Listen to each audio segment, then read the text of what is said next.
Speaker Series.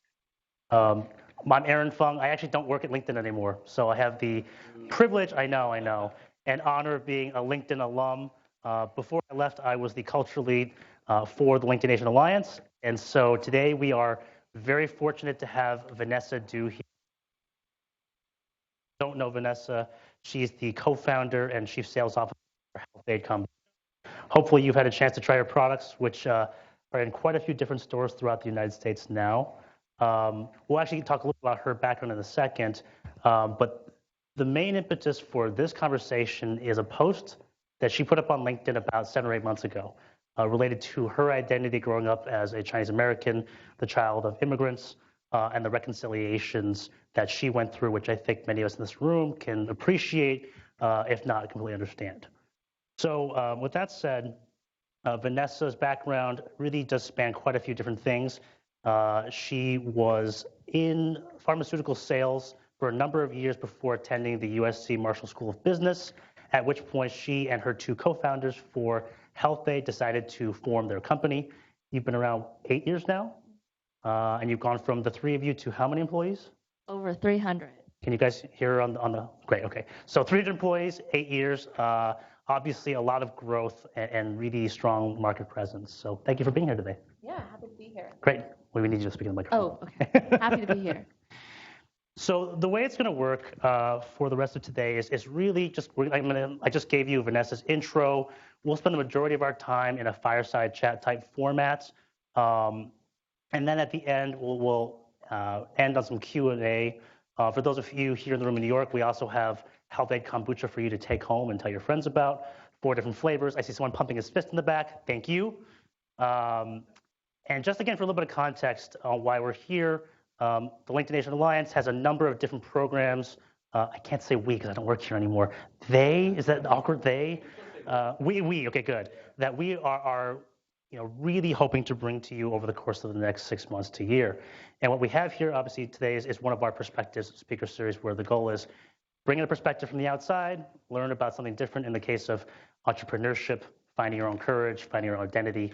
And also, as some of you may know, I no longer work here, so Yoon Chen, who's right here and who's been responsible for a lot of the logistics for today, thank you, Yoon, will be taking over as the new culture lead. So if you have thoughts or questions, please reach out to her.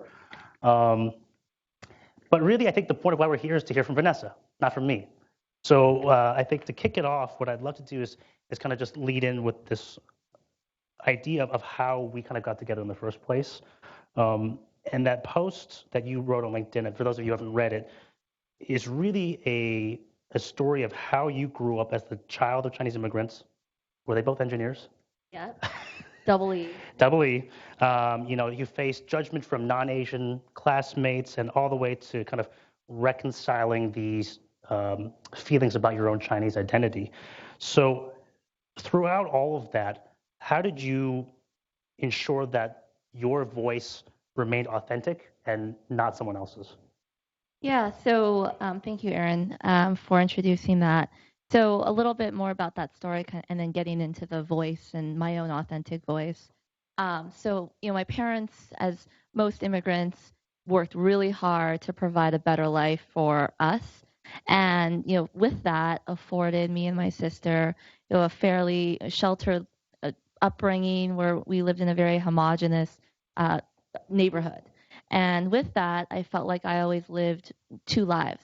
One was, trying to fit in with my very white friends. But on the weekends, I went to Chinese school and went to Chinatown and ate at all the Chinese restaurants. And, growing up, I felt like I always spanned 2 worlds. And so that authentic voice was ultimately never really found until much later in my 20s. And I say that because, growing up, my grandma, my mom would cook me foods that I would take, like fermented tofu, sauteed noodles, veggies, fermented pickled things. And the smells were not your normal, sandwiches. And, I was often made fun of that. And for me, confronting that, having someone ultimately call me a racial slur, I ultimately, at that time, decided to reject my culture. And that was around 7th grade. And it wasn't until college where I really started to come into my own around who I was and really my culture that were my roots. And so that authentic voice came at a cost, I would say, because I pushed her down. I pushed her down in favor of trying to blend in, of trying to not be different and be my own voice and be unique. But what I realized throughout my 20s, where a lot of people try to find themselves, I realized, part of my uniqueness is that voice, is the fact that I was able to come from the child of two immigrants who worked really hard and have a really rich history of families themselves. And it was more so leaning into those differences and that uniqueness that I feel like made me stronger, both as a leader within my career, made me more secure in my personal life. And I feel like that was really when I started to come into my own and started to gain my own authentic voice. Love it. Thank you. I have to read from this paper for a second because there's a really powerful section to your post on LinkedIn. So it begins, look in the mirror, Vanessa. You are Asian. You are Chinese. You cannot hide from it, yet you despise your Chinese heritage. You might be American by birth, but if you don't embrace being Chinese, you'll always be living two lives and you'll hate yourself for it. And it's something really profound that I went through as well, right? It's a similar dichotomy, looking one way and thinking or acting another. Banana or Twinkie tends to be the joking term tossed around. So what did those words mean to you then? And what do they mean to you now? Yeah, so that exact sentence and that conversation was had by me and my mom. I think she was just sick and tired of me constantly pushing down this Asian side and this heritage that I was really trying to reject. And when I heard her say those words to me, it was in the car over summer break when I came home from college. And my mom had never snapped at me in that way, in such a heavy way. And I was surprised at first and I was really angry, but part of me knew she was right. And I remember just not responding because I didn't know how. And I felt really, I would say, hollow in that exact moment. And I didn't know who I was anymore because I was not this white person I tried to be, but yet I wasn't Asian as much as I should be. So at that exact moment, I felt like I was no one. But as those thoughts sat with me and really resonated, I went back to school in the new school year, really trying to dig into, okay, what do my roots mean to me? I started joining different Asian American clubs. I had my first Asian American friend in college. And it was an interesting experience of not just discovery around my culture, but a self discovery around who I was. And that really meant a lot. And so when I fast forward to where I am today, I'm really thankful I've had, the rich tradition, the values of being from Chinese immigrants, because I find that there's something, though there's so many of us, we all share something, but it's also a very different perspective than some of your colleagues who are not Asian American. And that really does make me feel comforted in this idea that I'm rare, I'm unique, and I have my own perspective on how to kind of gain my strength from that. And my mom, bless her heart, she's no longer here today, but I feel like she's shown me so much in what she's been able to say, how she's led her life amidst her adversity, and really trying to afford me and my sister a better life. And if I totally rejected that, I feel like it would be doing her and my dad a disservice. Great, thank you. We'll have to switch gears a little bit because I think I'm very familiar with the story of how your company came to be, but can you kind of quickly share with the folks here and on the Blue Jeans sort of what your journey looked like? How did you make the decision to turn away from a standard corporate job and kind of build your company with Dinah and Justin, your two co-founders? Yeah, so an entrepreneurial journey is, I would say the seeds are planted early. We didn't know we were going to make it kombucha, our life's work, but we did have the entrepreneurial bug within ourselves. So for me, I came out of college not going the medical route, which I thought I was going to do because that's what I should have done. But I went into pharmaceuticals instead. I thought something customer facing would be better suited for me. So I went to sales and marketing for a Fortune 50 company, and that's where I met Dinah. And as in my early 20s, it was a fine job, but there's something unfulfilling about that. There was nothing challenging me to get me to the next level. There's nothing that kept me there feeling like I was making my mark on the world. And that's when I decided to go to business school. That was my quarter life crisis where I decided to buy time and figure out what I wanted to do with my life. And it was during that time where me, Dinah, and Justin, we started an entrepreneur club. And the reason why we started this entrepreneur club is we all felt that same feeling. At our current jobs, nothing was fulfilling. We weren't making our life's work at that job. So what do we build? How do we create something? And in those entrepreneur clubs is when we brainstorm different businesses. And one of those ideas was kombucha. And Dinah had been brewing kombucha since her nutritionist days in grad school. And so we ultimately decided to bottle that and sell at the farmers market March 25th, 2012. So we're 1 month shy of our 8th birthday right now. And it's really exciting because as I look back, and when we got to that moment of bottling, selling healthy at the farmers market, we weren't, we weren't needling this product to the perfect product market fit. We were just excited, and the thrill about putting a product out in market was what catapulted us to getting into the market. So honestly, it was maybe 60, 70 days from when we decided we're going to start bottling kombucha to selling it in the market that we actually did it. And from that first market, we brought 60 bottles. I actually think that's the amount of health aid that's in the back of the room today. It was our biggest run yet, but we sold out. We sold out because of this idea that we were hustling, we were educating, we were gritty, we were bringing customers to the booth and educating them on what kombucha was, how health aid was different. And it's not too dissimilar to what we're doing today, but fast forward to today, we're in over 30,000 stores, the fastest growing brand of kombucha on the market.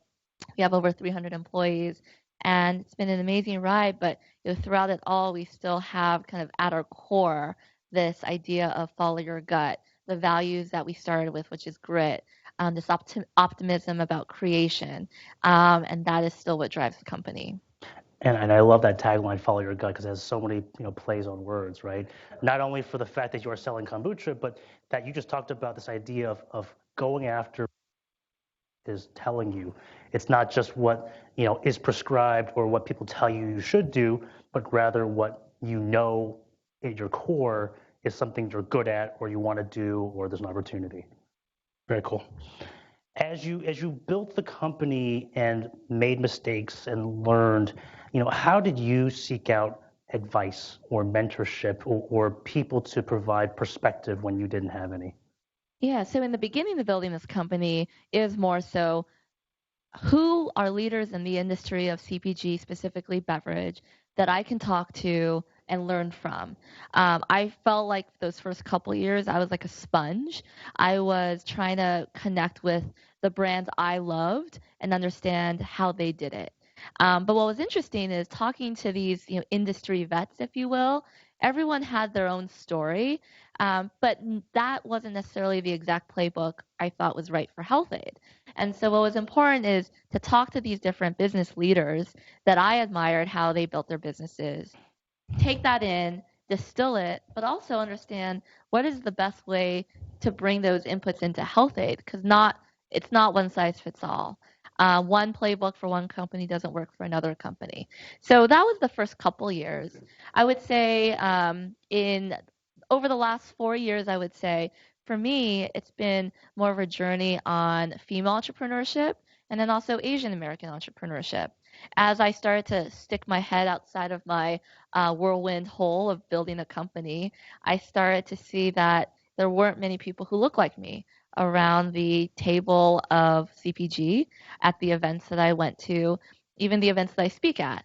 And so I started to try and find my own tribe around people who either went through similar experiences, upbringings that I did, built businesses amidst diversity, adversity, and try and understand how they built it.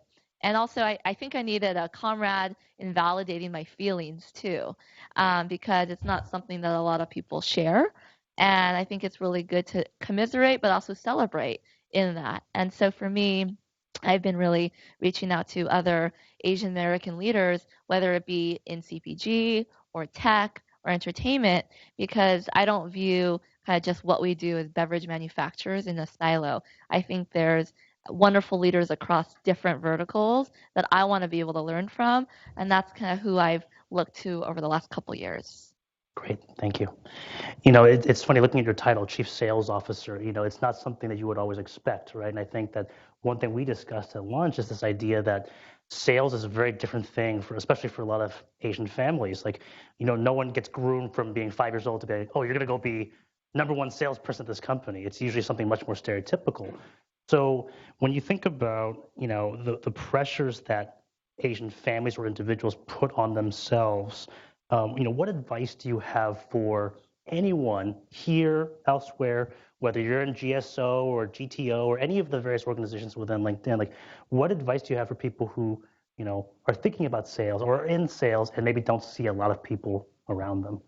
Yeah, I think it's interesting to kind of create this path to self-discovery, because I will say the path to entrepreneurship did not come without me kind of digging in myself to say, I'm going to take the first step and quit my full-time job that's very cushy to start a company and then ultimately have a career in my position now. So I would say first step is know what you want rather than knowing what you feel like you should do. Um, for me, I felt like I always had to, or I should have been in the sciences. I always should have been a lawyer. And that was really kind of placed upon me through subconscious expectation or conscious expectation set through my mom or dad. So it's really knowing what you want, also leaning into your strengths. I would say there's a great book called Strength Finders, and I've taken it 3 times now, and my top 5 strengths haven't changed over the last 12 years, which is fascinating. And so if you're not meant to be behind the screen or in a lab, get yourself out of it because maybe your strength finders profile may tell you something different. And that's what I found when I ultimately went into pharma is I was actually working in a lab and it just didn't resonate with me. And I didn't know why. And I was trying to understand, well, what would be a good fit that still paid the bills? And so I took the Strengths Finders book. I believe it's by Marcus Buckingham. And I remember taking them and it connected those traits to particular jobs. And I was able to leverage the company I was at, pharmaceutical company, but working in a lab, to go into the customer facing side of the business. So I would say that was the first thing that I did to kind of pivot my career. And then I would say it's also knowing where your gaps are and where you just don't want to play. I am the first one to say I should not be reading contracts or a lawyer. It's just not where my strengths play. But that came with time, and also came with knowing that quelling my ego around thinking, oh, I can take on the world and take on everything too. And once you do find where you think you want to be, finding someone in that space to understand what their day looks like, how they got there. Because ultimately that's how we started Health Aid, and it wouldn't have been talking to those industry leaders that maybe our path wouldn't have been as quick. So it sounds like you've got some sort of internal validation, just kind of looking at your values, your skills, and then a little bit of external validation with people there. And if you have the combination, it sounds like that's a pretty good validating sign. Yeah, definitely. And I'm a big believer that should not be part of the vocabulary to do something. Unfortunately, it's in a lot of people's conversations these days. Good. By the way, has everyone or anyone in this room actually done a StrengthsFinder assessment? Okay, if you have, great. I'm getting a few nods here in New York. Very much worthwhile investment. You can go get it on Amazon. I think it's like $15 or $20. You get your top 5 scores, and then you can kind of internalize from there what's actually a strength that you can use in your day-to-day work. I'd love to take it to a more little like jokey kind of topic. You have a lot of flavors out there. So what's your favorite flavor and why? It's kind of like asking who's your favorite baby, Oh, yeah, right, or yeah. child. Um, but I will say I gravitate towards spiciness all the time. So the spicier the flavor, like cayenne, the better. So I would say up until maybe 3 months ago, cayenne's been my favorite. But with my newly expectant life, I feel like my palate has changed. So now pomegranate and bubbly rose and pink lady apple are now my favorites. So all the sweet flavors you got now. Yeah. Good. As you've gone through this 8-year journey of growing from nothing to something, can you share maybe one or two fun stories from that journey of things that maybe you wouldn't have expected or things that really pleasantly surprised you about people, palettes, education, retail? I'd love to hear what's been a pleasant surprise for you. Wow. There's many a story I think I could tell from that. A pleasant surprise. So I would say there's two that I think really stick out. One is in more recent memory, and I thought it was fitting for today amongst an Asian American audience. So when I had quit my job nine, about 6 years ago now, right before I quit my job, my mom had created a spreadsheet around all my lost salary, all my lost opportunity costs, all my future salary I was turning down, and just she thought I was utterly depressed and making an irrational decision. My dad equally thought that, and on some level, I told them I need to bet on myself now because if I don't do it now, I'll always regret it. And I just kind of did my own thing. They were used to me doing my own thing, but on some level, I did feel like I was disappointing them, and I was really determined to prove them wrong, prove myself right, or prove something, right? And I do feel like that's been part of my being since I could remember. Um, but then over time, I think I shed that layer or that burden of trying to prove something. And as I shed that, what was really cool is, a couple months ago, my dad called me, who is your stereotypical non-communicative Asian male who doesn't communicate emotion well. And he called me on my office line. I didn't even know he knew my office line. And he said two things. He's like, hey, his best friend lives in Atlanta. He's like, hey, Ken in Atlanta found Health Aid. That's really cool. Who knew Southerners drink Health Aid? I was like, kombucha's for everyone, Dad. And then he followed that up with I'm really proud of you and I love you. And so I guess that was a pleasant surprise because it was really the last thing I was looking for at that moment, but it was also, I think, the most important thing I could have heard throughout kind of this journey. And that was really special. Oh. And then I think another really pleasantly surprising thing is a team. And this can be both on the entrepreneurial side or maybe teams you manage. But when we started Health Aid, it was just me, Dinah, and Justin, pumping kombucha in the bottles, delivering, doing the whole nine. And as we grew, we started to take on employees. We started to take on more employees. We had a management structure. And I think what's been really pleasant about it, not just pleasant, but honestly the most fulfilling thing about this whole journey is the team. People who will go the extra mile for you. And I can say that it's not just because I'm a co-founder of a company that they will. I can definitively say, if you're a great manager or leader, they probably will run through walls for you, right?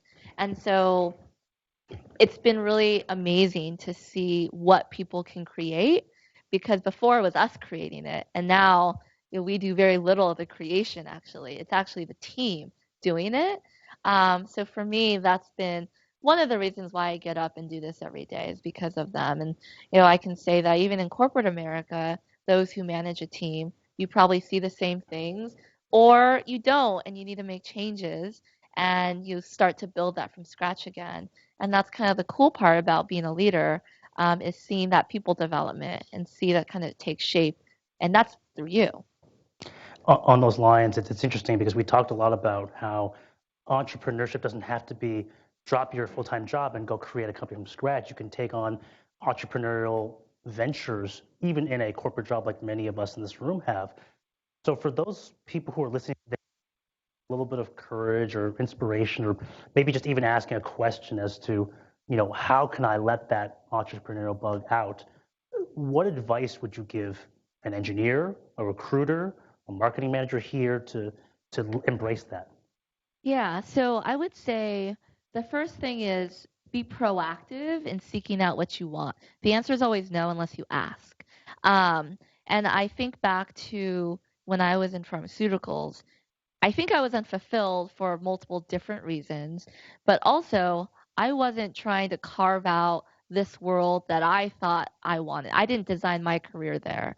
But working for a company as awesome as LinkedIn, I think that there's so many cool opportunities afforded to you. You just need to ask for it.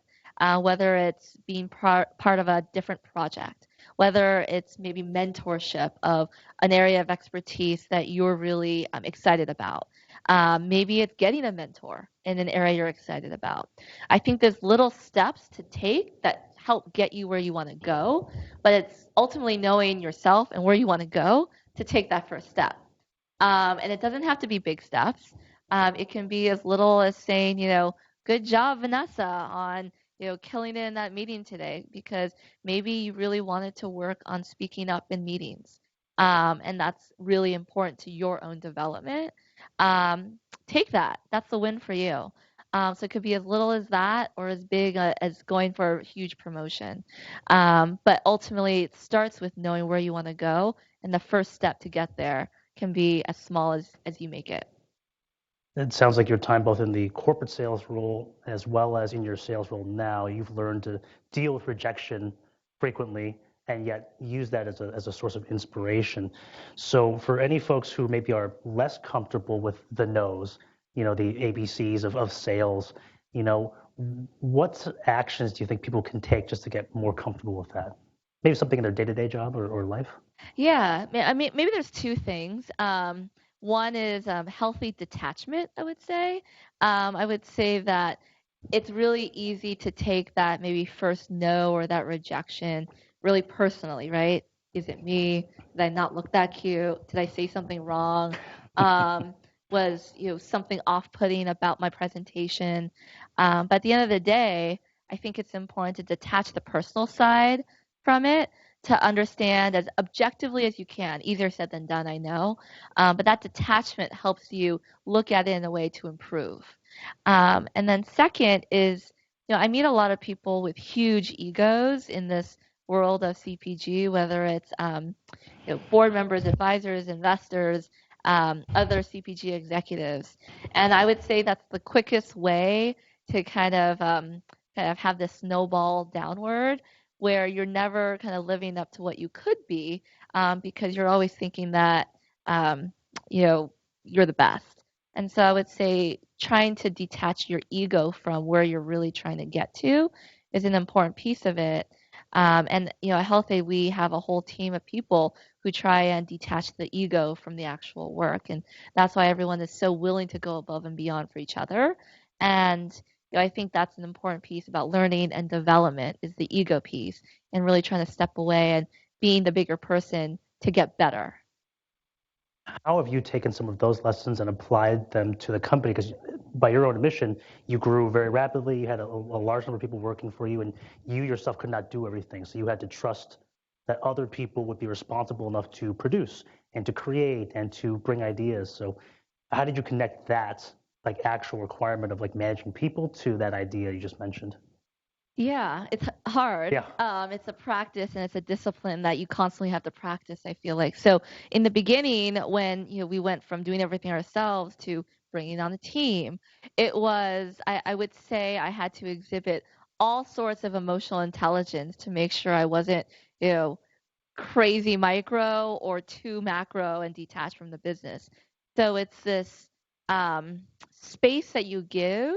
And at least I've learned that if I state, here's the goal and the objective, what is your plan to get there? And then having that plan then become delivered to me to understand, okay, what are the inputs? being devil's advocate. How do we make this better? And having this good dialogue around what it looks like to get to that goal is so much easier for the buy-in of that person actually doing the work.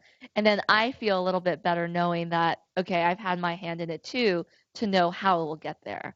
So that's really helped me just take on so many people at very different times of the business. But then also, I think there's something to be said around getting a person who is, when I say getting a person, either hiring in or training up a person in their subject matter expertise, but then also having someone who's equal and opposite in their EQ, who can actually work effectively with people, who can work cross-functionally.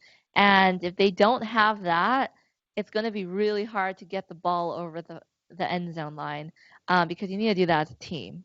So I would say skills are an important piece to look at, both expertise level and competencies, but then also their EQ. Cool. The original impetus for us getting connected was that post I keep referencing on LinkedIn. So, how have you used, and I would be remiss if I did not give LinkedIn a shout out for hosting us, so we'll give them their time. But, how have you been using LinkedIn to develop your own personal brand? And, what kind of interactions have you had as a result of that?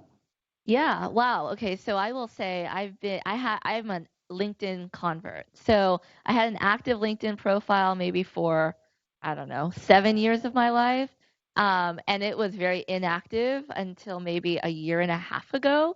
I would literally go online just to add people. But what I've come to realize is there's this whole community and network that you can really dial into. So that post that really helped me engage with the community. Wow, that had so many inbounds around people resonating with the article, sending me messages around, how they have felt the same way but never could verbalize it or haven't really seen that in a way that was in print or with someone who was really starting out their career. So to me, that's been really meaningful. Is to see I can put something out there and there's an immediate response. Also, it's not just the response of a like or a good job. It's actual asking for help for them or how can they help me in different ways. So it's this very collaborative type community. From the business sense, it's been really cool posting thoughts on anything from kombucha, fermented foods, fashion, and being able to really see this feedback loop where there was one example where the Wall Street Journal writer, I had posted this article not thinking it was going to get anything, but then he responded within an hour saying, "Oh, I would love to come for a brewery tour. Didn't realize you're connected with Health Aid." And so it's like definitely a help to the business too. And so there's definitely a whole machine that's within the LinkedIn system. And I know myself, I've only scratched the surface of it. I just today learned that there is a LinkedIn learning platform. And so definitely want to tap in our employees to that. And so I think it's a great community that's been built. I think there's so much to dive into, and a lot of people are just willing to help and also give help and want to learn. And I think that's a really cool platform. It's unlike Instagram and Facebook and some of these other platforms in so many different ways. And I think it's so cool. Cool. That's all I've got in terms of formalized questions. So what I'd love to do now is turn it over to all of you or any of you who might have questions for Vanessa. I don't think there's anything like off limit per se, but if you can keep it towards health aid or her journey, that'd probably be best. So yeah, why don't we pause and see if there's any questions in any of the other offices or here in New York. If you're here in New York and want to jump up to the mic, that would be great. Let's give it a minute or so. Hey, can you guys hear me? Yes, we can hear you. By the way, Hey, can you say your name and which office you're in? this is James in the Sunnyvale office. Thank you. Hi, Vanessa. Thank you so much for an inspirational talk. I just want to touch on one of the points you mentioned early on, where you mentioned when you were a child, you had to go through, suppress your voice, and you had to go through that. I too had to experience something like that, even though I came to this country at a much later age. I was here when I was 23, but then still I was trying to be white for a long time, and I was feeling that I had to suppress my heritage for a long time until more recently. I rediscovered, my identity and came to terms with it. I was wondering, I felt like for me, I had to go through this process. But for, someone who was born and raised in this country, do you feel like there was a better way to approach this? Do you feel like there were other possibilities where, you could have, gone through this a lot happier? Interesting. I'm sure there's many other ways I think I could have experienced this. I think that my parents, they tried to, their vision of giving me a good life was trying to give me most of the American life, which was, according to them, going to a private school, living in the best neighborhood that they could afford, and, engage in sports. And then we'll dabble in Chinese school and we'll go to Chinese food. So you at least get what you need to from the Chinese side. But for me, it was actually, I needed to go through that to find that I needed more of the Chinese side actually, because I found that the more I was exposed to, this American way of life, it was actually having me suppress and really kind of reject my other side of life. And so there wasn't this good balance really at all. And so it does make me think about how I want to be able to raise my future children. My grandma essentially raised me when my parents were at work, but I want to be able to immerse my future kids in with a nanny who can maybe speak Mandarin all day so that they can understand Mandarin and they are fluent. I feel very regretful that I don't know Chinese school because all I was wanting to do was go to AYSO soccer. And so I quit Chinese school pretty early on. And I needed to go through that myself. I needed to get this journey kind of behind me. I don't think there's a right way or a better way. I just think there's my way. And I think there's, everyone else's way too. And everyone has their own thing, and that's okay. And I would say it wasn't unhappy. There was definitely some confrontations of sorts, mostly between me and my mom and me and that kid in 7th grade. But for all that it was, it made me stronger today.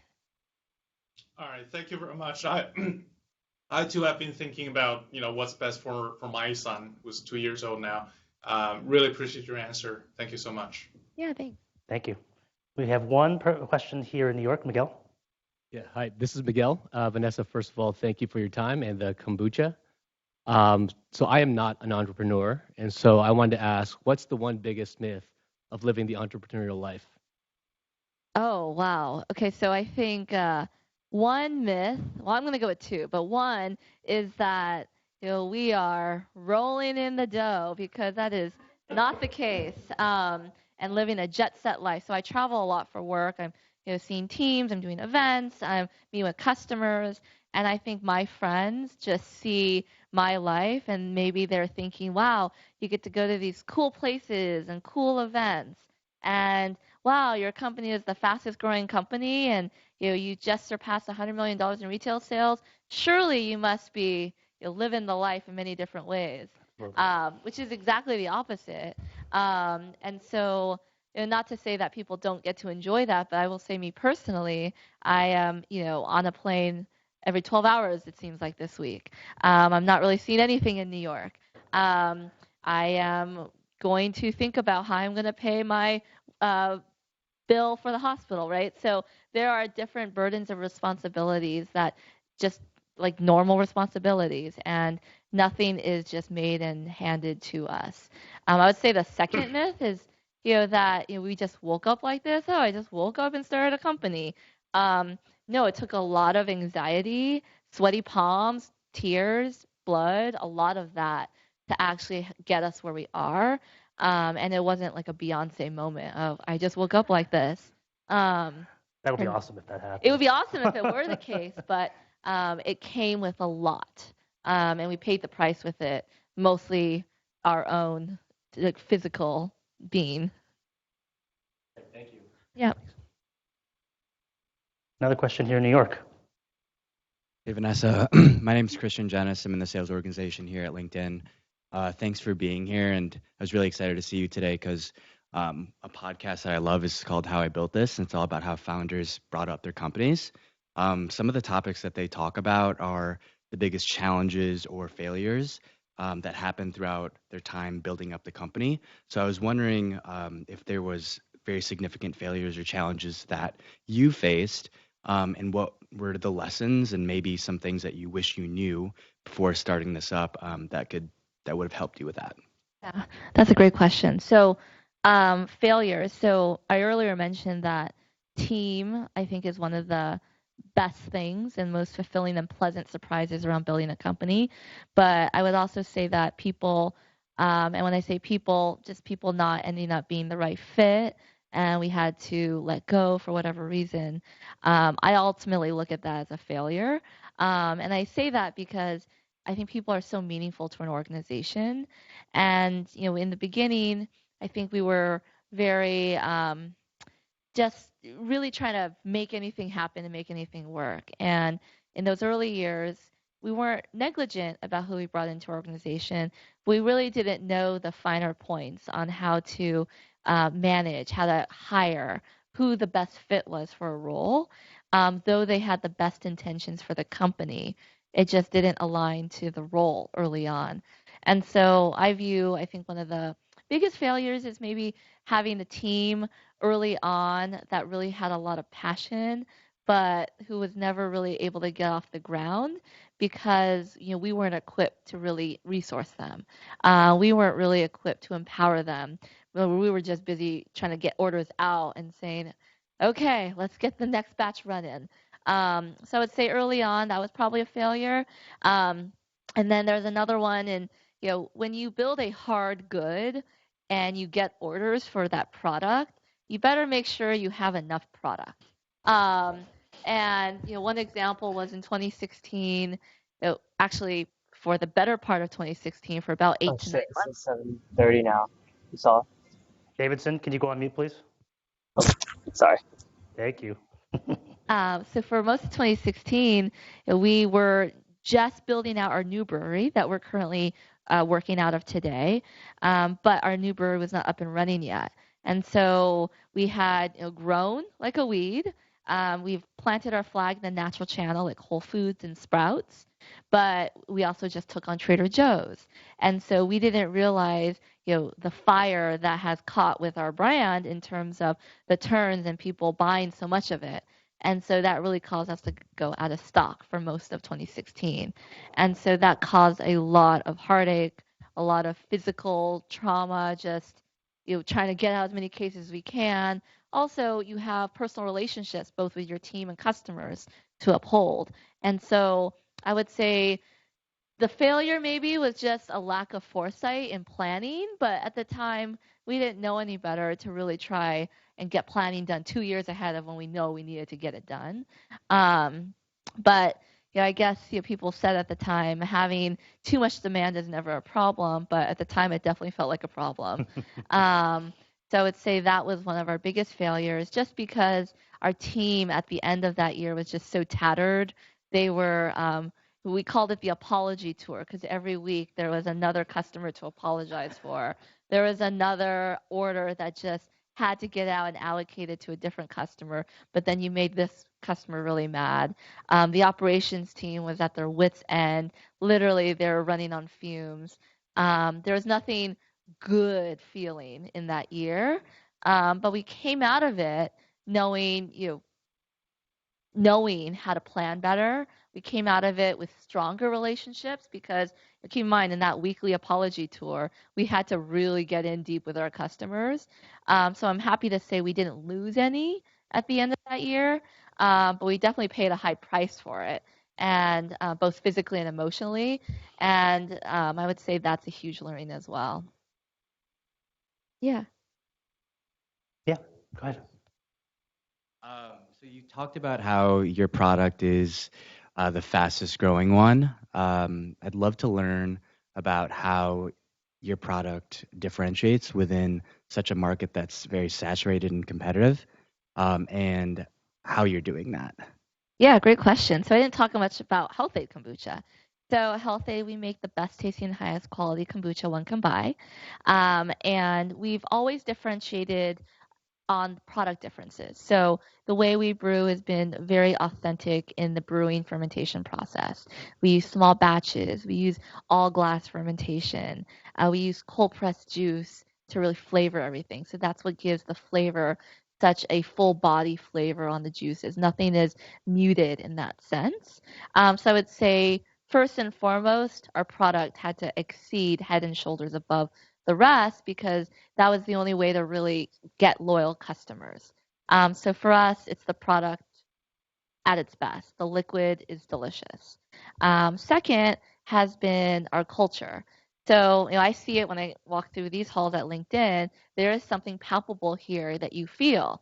I would say if you come to Health Aid, it's also the same way. And that really causes this critical mass out in market where your people start to manifest the brand and, it starts word of mouth starts catching with your customers because they feel it too. And so our culture really starting with us, with our values, with our team that makes it happen every day. They really make our world go round and they make it happen out there. So I think that's been something that's been really critical as a competitive advantage above other kombucha companies. I hear day in, day out how other teams are very unhappy with where they're at. But at Health Aid, it's really exciting because they are learning, they are taking on more, they are able to do more for the company that they feel so passionate about. And I really think that's been manifesting the brand in ways that we could never imagine or design really. And the third is the brand itself. So if you were to look at all the brands on the shelf, there's something that stands out about Health Aid versus the rest. You can look at the packaging, from the bright colors, the bold fonts. It's something that we hold really true, and at the heart of it, we wanted our brand to represent something that was not just good for you from the product sense, but something that meant something. We're real, we're fun. We want to talk to this new group of sorts, who's this consumer that is cutting edge, not the early adopter, but those who are actually making moves in the world, doing cool shit. And we want to be able to speak to those people. And so for us, the brand is a very important piece to what we do. And I think that's what sticks out on the shelf. In a world of Me Too's, right? The shelf has over 5,000 products if you go to a Whole Foods, just in the refrigerated section alone. So we've had to stick out in a variety of ways, and I would say it's those three that have really kind of stood the test of 8 years. When I look to the future, it's really exciting for us because it's not just going to be those three things alone, but we get to really accentuate upon pieces of the brand. We just had a new campaign come out that really does kind of follow this idea of follow your gut, where it's you brew you, and it's all about you doing you and what makes you you. And it's bold, it's fun, it's something that hasn't been seen out there with other brands in kombucha, in beverage, and we're excited to do more of that because, again, leaning into your differences and what makes you you is special, and that makes you stronger. And so we want to be able to invoke that with our brand. Really interesting. Thank you. Yeah, thanks. Any more questions from Blue Jeans or here in New York? We have one person coming to the mic who I don't recognize. Oh, wait, it's Garrett. Hey, it's just me. I know. Hey, Vanessa. Thanks again for doing this. Really appreciate it. Garrett from New York. So I know that we talked a little bit earlier at lunch about obviously following your gut and like how you sort of just, for you, that was what kind of led you to go the direction you took with this entrepreneurial spirit. Would love to hear, and you had too an article with Thrive about being a thought leader, which I thought was really interesting about how you should really know your content very well. And I'm really interested to hear about what influenced you. Were there any certain and specific influences you had, certain thought leaders or certain resources or books or anything that you felt really helped you feel that feel with confidence to follow further your gut? Yeah, that's a great question too. So I would say there's one piece around what I wasn't seeing that was out there. And it was this idea of other familiar Asian faces, kind of either at events or on this platform, being able to speak about what they do, how they did it. And I saw it for the most part in tech, but I didn't really see it within CPG. And so I was just trying to understand who is out there, and that has really helped fueled, I think, my self-discovery and the content that I want to be able to build. If I think about who I look out to kind of in the world of content and some people that I look up to, I know you mentioned Gary Vee over lunch. I also love what he does. He's just this high energy guy who puts out a lot of great thoughts, and you're just like thought provoking, and you're left with how do I do more and better and more efficient for myself and my users. So that's something cool.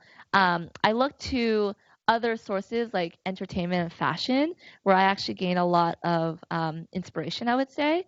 So there's this one fashion designer, Prabal Gurung, and he had put out two fashion, his most recent line and the line prior. It's all been lines that have stood for something. So the one last season was "Who Gets to Be Called an American," and this prior one is "Living Your Dreams." And I find that an artist, a designer, someone in entertainment is so cool because they create something beautiful that stands for something. And he's, been great at that, but it also stands for something amazing in today's conversation. So content like that really drives me. And then it's really neat to see, the conversation of the day is Parasite. They won Best Film. And I think it's really great to read just like these articles that come out around these fairly unknown directors, artists within the creative space that I'm personally not in, but knowing how they got there and understanding their thought process and creative workflow has really inspired me to think about what else I may want to be a part of, and it doesn't have to just be at a beverage brand. Yeah, thanks. Vanessa, thank you very much for coming today. Thank you. Appreciate it. I hope everyone will join me in thanking Vanessa for joining us. Thank you for having me. Obviously, there will be future LIAA events to come to you in your respective offices, so please stay involved at go/LIAA. Thank you all for your time. Have a good afternoon. Thanks, everyone.